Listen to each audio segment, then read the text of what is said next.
morning from Yakima, Washington.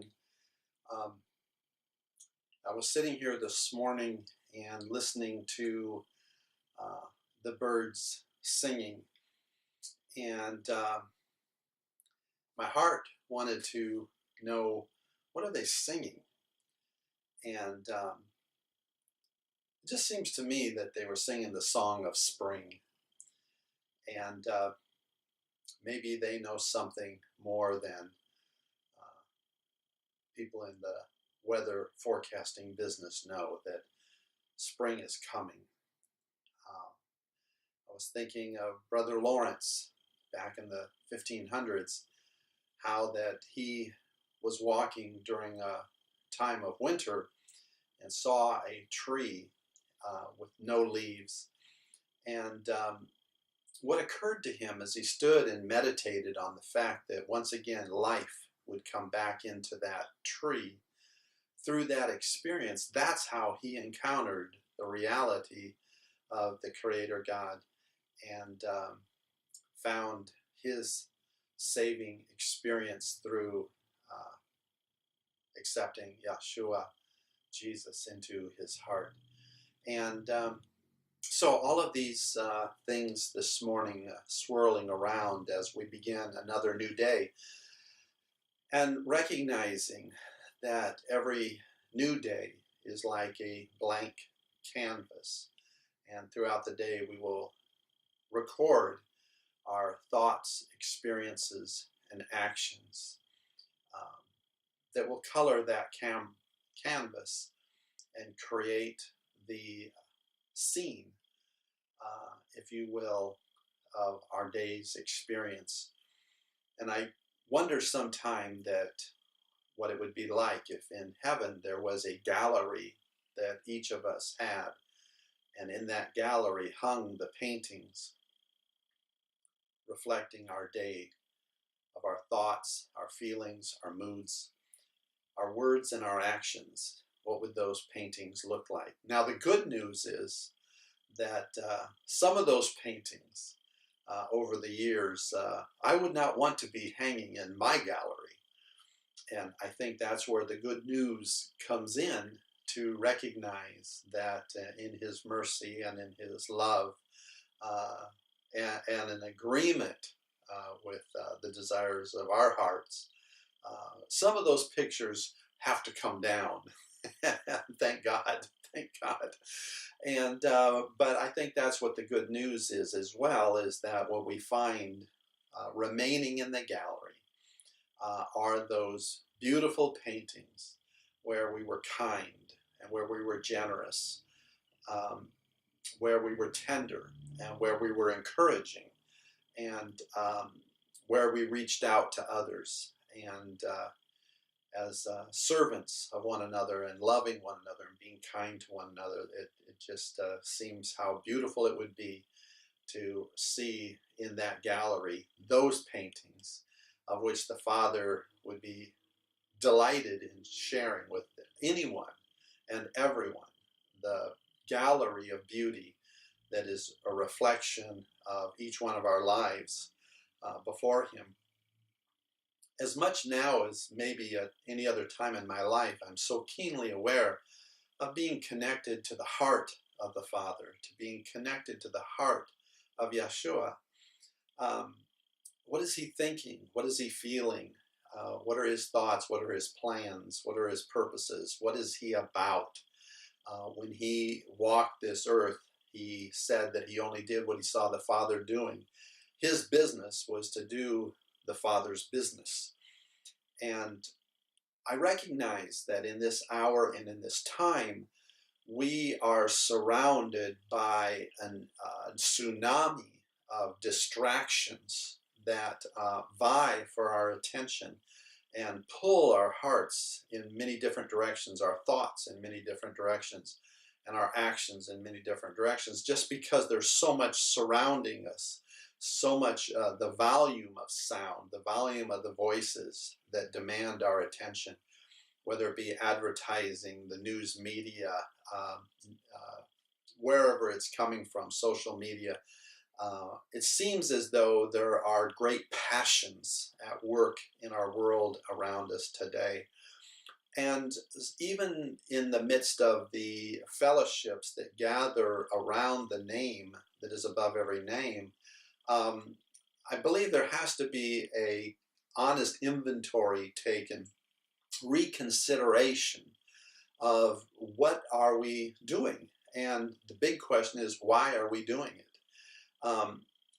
There are many opportunities to express good things, and there are many good works that are being done in the world today. The question that comes to my heart and mind and puts me back a bit is the question of whether or not those actions and those efforts are actually producing eternal fruit, long-lasting fruit.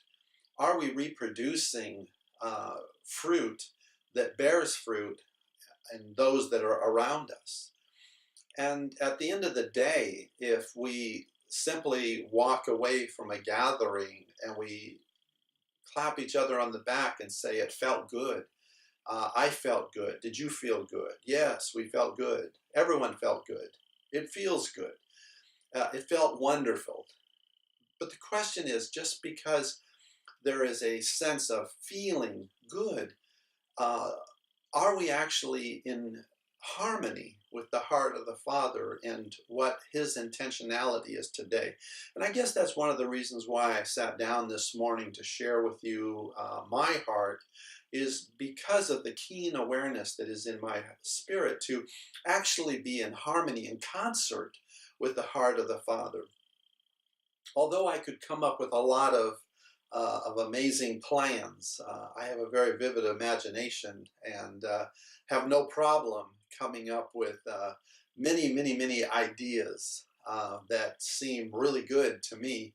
The question is, though, will they have lasting fruit? Will they produce life among uh, those that are around me?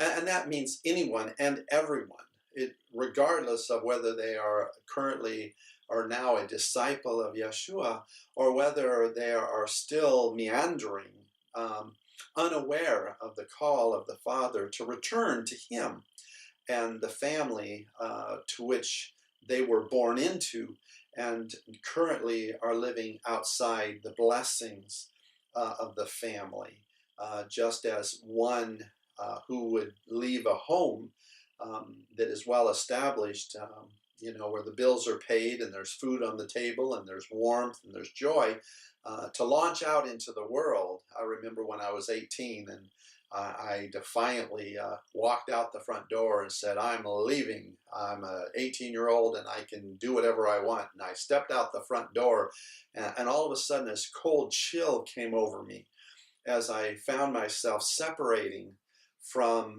the blessings of an established home and 18 years of life, now to stand on the outside. And what did I actually have? I had nothing. And it didn't take very long before I became very hungry and very cold, where I returned to that home in a lot of humility. And I think in a lot of ways that's what's happening, is the Father's calling all of his children to come home. That doesn't mean he's calling them to a religion. He's not calling them to a church. He's not calling them to some other manifestation of men and women's theological understandings. He's simply calling people to come home. And coming home means knowing you're loved, and knowing that standing there to welcome you is Yeshua, the Messiah. Jesus Christ is waiting to embrace each of us and welcome us home, to truly see the manifestation of who we really are. And only the Creator of us knows exactly who we are, because he put us together. Spirit, soul, and body, mind, will, and emotions, our feelings, our mood, our imagination. He's the one that put us together, and he knows us better than anyone else. And to come home to him and talk with him and chat with him and sit with him, to ask him to explain us rather than our feeble attempts at explaining him. I've read many theology books that work very hard to explain Creator. And it seems that there's no greater joy than spending time with the one who created us and asking him to explain us rather than my working so hard to try to explain him.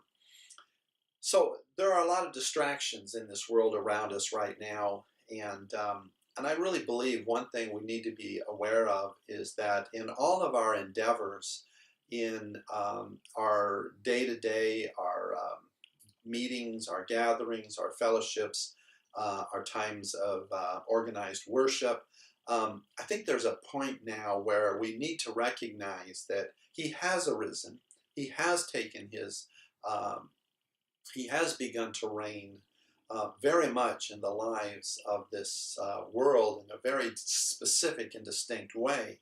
He absolutely has a plan. He always has had. He absolutely has purposes for each and every day, for each and every one of us, and for each and every gathering. He has a plan, he has a purpose, and he has designed certain circumstances and the coming together of specific individuals to manifest that plan, that purpose, and the design. And the reason why is he's very focused on the end game. And I can't help but believe that the end game is far closer to us today than when we first came to an understanding of who he is.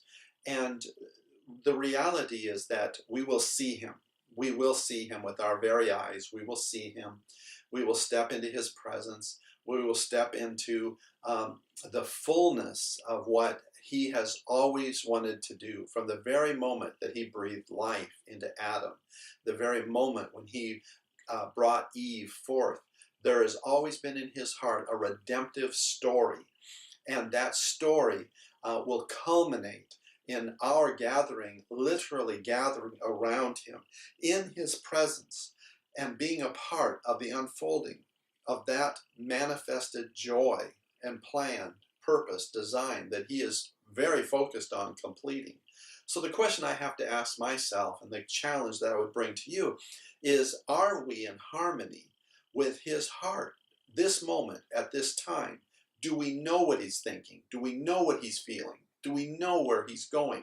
Do we know what his purpose is for right now, for each and every one of us? I think we have to answer that question and face the fact that even good works can be a distraction, because that which the enemy does not resist doesn't necessarily mean that it's God. The enemy may pull back and absolutely remove all resistance to that which is a plan and a purpose that has no fruit and is going nowhere. So I have to step back and say, wait a minute, where do I find the opposition? I find the opposition when I begin to focus on God's plan and when I put my heart to his purpose. That's when the opposition seems to rise up and the resistance rises up. But there is a warrior's ethos that is coming up out of bold men and women who will not be constrained by doctrine, dogma, theology, and those things that are grounded specifically in natural conscience, natural wisdom, natural understanding. These are the warriors that come with a heart of gold, with pure hearts and clean hands, to simply be about his business, however he is doing it at this moment and at this time. So my challenge to you in this entire bit of sharing this morning is, are you connected with the heart of the King? Do you know what he's thinking? Do you know what he's feeling? Do you know what his purpose is for you? Do you know what his plan is for your fellowship, for your gathering, for your meeting, for your endeavor? Do you know beyond a shadow of a doubt that you're exactly where he wants you to be? These are the questions I believe we must find the answers to. And the price for finding these answers is absolute humility. It is a surrender of ego. It is a surrender of pride. It is a surrender to authority.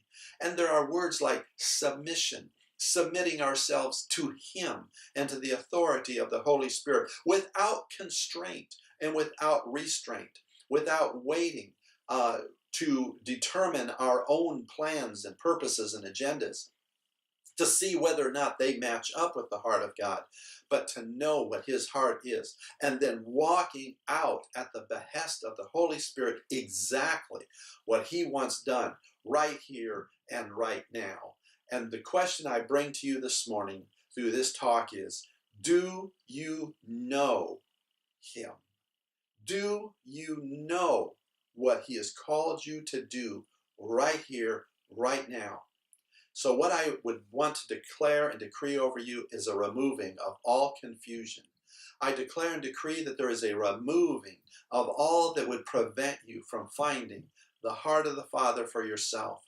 And I also release unto you the courage to pursue at any price the heart of the Father, to pursue at any price the plans, purpose, design, and goal that is within him at this very hour. I release unto you the warrior's ethos that will not surrender to anything other than the King of Kings and the Lord of Lords. God bless you. May he cover you with his peace. May he lift up his face, let it shine upon you. And may you find yourselves in the very heart, plan, purpose, and will that existed before the foundation of the earth, waiting for you at this hour to step into it. God bless you. Sunrise Cultural Center is reaching out to be what God has called us to be. God bless you.